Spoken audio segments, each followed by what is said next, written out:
Hi friends, spicy kitchen ಚಾನಲ್ಗೆ ಸ್ವಾಗತ. ಮೊಳಕೆ ಹುರುಳಿಕಾಳು ಮಸಾಲ ಸಾರು ಮಾಡೋ ವಿಧಾನ ನೋಡೋಣ. ಬಿಸಿ ಬಿಸಿ ಮುದ್ದೆ ಜೊತೆ ಇದು ಒಂದು ಒಳ್ಳೆ ಕಾಂಬಿನೇಷನು.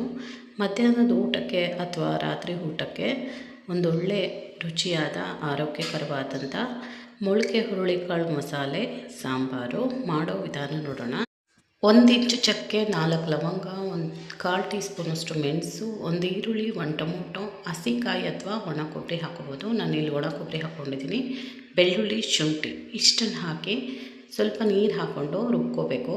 ಇದಕ್ಕೇ 2 ಸ್ಪೂನಷ್ಟು ಧನಿಯಾ ಪುಡಿ ಹಾಕ್ಕೊಳ್ಳೋಣ. ಇದಕ್ಕೇ 1 ಸ್ಪೂನಷ್ಟು ಖಾರದ ಪುಡಿ ಹಾಕೋಣ. ಖಾರದ ಪುಡಿ ನೋಡಿ ಮತ್ತೆ ಹಾಕ್ಕೋಬೋದು. ಸ್ವಲ್ಪ ಕೊತ್ತಂಬರಿ ಸೊಪ್ಪು ಹಾಕ್ಕೊಂಡು ನೈಸಾಗಿ ಪೇಸ್ಟ್ ಮಾಡಿಕೊಂಡ್ರೆ ಮೊಳಕೆ ಹುರುಳಿಕಾಳು ಸಾಂಬಾರ್ದು ಮಸಾಲ ರೆಡಿ ಆಯಿತು.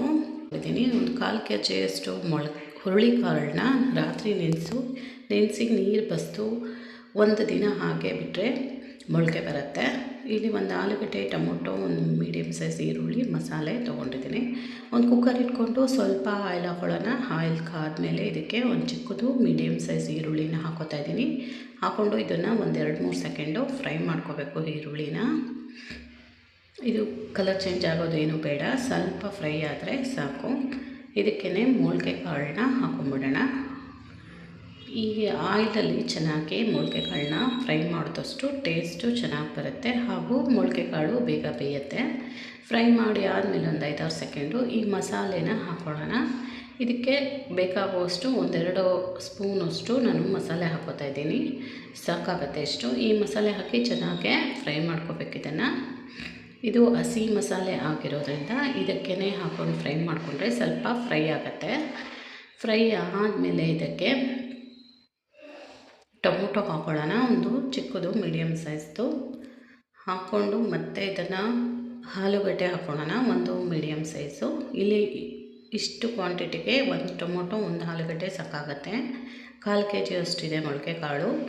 ಅರ್ಧ kg ಅಷ್ಟು ತೊಗೊಂಡ್ರೆ ಇದಕ್ಕೆಲ್ಲ ಡಬ್ಬಲ್ ತೊಗೊಳ್ಳಿ. 2 ಈರುಳ್ಳಿ, 2 ಟೊಮೊಟೊ, 2 ಆಲೂಗಡ್ಡೆ ತೊಗೊಂಡ್ರೆ ಸಾಕಾಗುತ್ತೆ. ಇದು ಹಳೆ ಕಾಲದ ಪದ್ಧತಿಯಲ್ಲೇ ಮಾಡ್ತಾಯಿದ್ದೀನಿ ನಾನು. ಈ ಮೊಳಕೆ ಹುರುಳಿಕಾಳು ಸಾರನ್ನ ಹಳ್ಳಿಗಳ ಕಡೆ ಮಾಡ್ತಾರೆ. ಈ ಥರ ತುಂಬಾ ಟೇಸ್ಟಿಯಾಗಿರುತ್ತೆ. ಈ ಚಳಿಗಾಲಕ್ಕೆ ತುಂಬಾ ಒಳ್ಳೆಯದು. ಇದಕ್ಕೆ ಬೇಕಾಗುವಷ್ಟು ನೀರು ಹಾಕ್ಕೊಳ್ಳೋಣ. ಮುಳುಗೋಷ್ಟು ಹಾಕಿದ್ರೆ ಸಾಕು.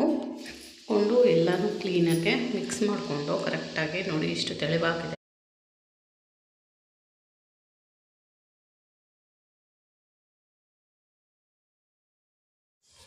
ಇದನ್ನು ಕರೆಕ್ಟಾಗಿ ಮಿಕ್ಸ್ ಮಾಡಿಕೊಂಡು ಉಪ್ಪು ಖಾರ ಚೆಕ್ ಮಾಡ್ಕೋಬೋದು. ಇಲ್ಲಿ ಖಾರ ಕಡಿಮೆ ಅನ್ನಿಸ್ತು, ನಾನು 1 ಸ್ಪೂನಷ್ಟು ಖಾರದ ಪುಡಿ ಹಾಕ್ತಾಯಿದ್ದೀನಿ. ಈಗಲೇ ಉಪ್ಪನ್ನು ಹಾಕೊಂಬಿಡೋಣ. ರುಚಿಗೆ ಬೇಕಾಗುವಷ್ಟು ಕಲ್ಲುಪ್ಪು ಹಾಕ್ತಾಯಿದ್ದೀನಿ. ಕಲ್ಲುಪ್ಪು ಹಾಕೋದ್ರಿಂದ ಒಂದು ಒಳ್ಳೆ ಟೇಸ್ಟ್ ಬರುತ್ತೆ ಸಾಂಬಾರಿಗೆ. ಇದನ್ನು ಮತ್ತೆ ಎಲ್ಲ ಕಡೆ ಮಿಕ್ಸ್ ಮಾಡಿಕೊಂಡು ಕುಕ್ಕರ್ಲಿ ಕ್ಲೋಸ್ ಮಾಡಿ 3-4 ವಿಸಿಲ್ ತರಿಸ್ಕೋಬೇಕು. ಮೊಳಕೆ ಹುರುಳಿಕಾಳು ಬೇಗ ಬೇಯೋದಿಲ್ಲ. ಇಲ್ಲಿ 1 ಬದನೆಕಾಯಿ ತೊಗೊಂಡಿದ್ದೀನಿ. ಬದನೆಕಾಯಿ ಮುಂಚೆನೇ ಕಟ್ ಮಾಡಿದ್ರೆ ಕಪ್ಪಾಗುತ್ತೆ. ಹಾಗಾಗಿ ಸಾರನ್ನು ಬೇಯೋಕ್ಕೆ ಇಟ್ಟಾಗ ಕಟ್ ಮಾಡ್ತಾಯಿದ್ದೀನಿ ನಾನು. ಇದನ್ನು ಸ್ವಲ್ಪ ದೊಡ್ಡ ಸೈಜಲ್ಲೇ ಕಟ್ ಮಾಡ್ಕೊಳ್ಳೋಣ. ಹುಳಿಗೆ ಹಾಕಿರೋದ್ರಿಂದ ಇದನ್ನು ಕಟ್ ಮಾಡಿ ಉಪ್ಪು ಹಾಕಿರೋವಂಥ ನೀರಲ್ಲಿ ಹಾಕಿಡ್ತಾಯಿದ್ದೀನಿ. ಈ ಕಡೆ ಕುಕ್ಕರು ತಣ್ಣಗಾಗಿದೆ. ಓಪನ್ ಮಾಡಿ ಈ ಬದನೆಕಾಯಿನ ಇದಕ್ಕೆ ಹಾಕ್ಕೊಂಡು 1-2-3 ಸೆಕೆಂಡ್ ಬೇಯಿಸ್ಕೊಂಡ್ರೆ ಸಾಕು. ಬದನೆಕಾಯಿ ಬೇಗ ಬೇಯುತ್ತೆ. ಕುಕ್ಕರ್ಗೆ ಹಾಕಿಬಿಟ್ರೆ ಎಲ್ಲ ಮ್ಯಾಶ್ ಆಗುತ್ತೆ. ಹಾಗಾಗಿ ಮುಚ್ಚಿ 1-2-3 ಸೆಕೆಂಡು ಬೇಯಿಸ್ಕೊಳ್ಳೋಣ ಬದನೆಕಾಯಿನ. ನೋಡಿ ಈಗ ಬೆಂದಿದೆ.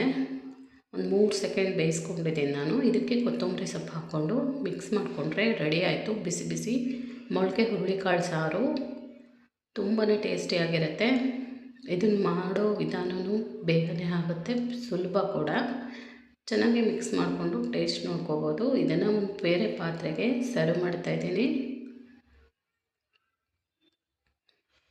ನೋಡಿ ರೆಡಿ ಆಯಿತು. ಇಷ್ಟು ತೆಳುವಾಗಿದ್ದರೆ ಚೆನ್ನಾಗಿರುತ್ತೆ ಮೊಳಕೆ ಹುರುಳಿಕಾಳು ಸಾರು. ಗಟ್ಟಿಯಾಗಿ ಬೇಕಾದರೂ ಮಾಡ್ಕೋಬೋದು. ಸ್ವಲ್ಪ ನೀರು ಕಡಿಮೆ ಹಾಕಿದ್ರೆ ಗಟ್ಟಿಯಾಗುತ್ತೆ. ನಾನಿಲ್ಲಿ ಮುದ್ದೆ ಮಾಡ್ತಿರೋದ್ರಿಂದ ತೆಳುವಾಗಿ ಮಾಡಿದ್ದೀನಿ.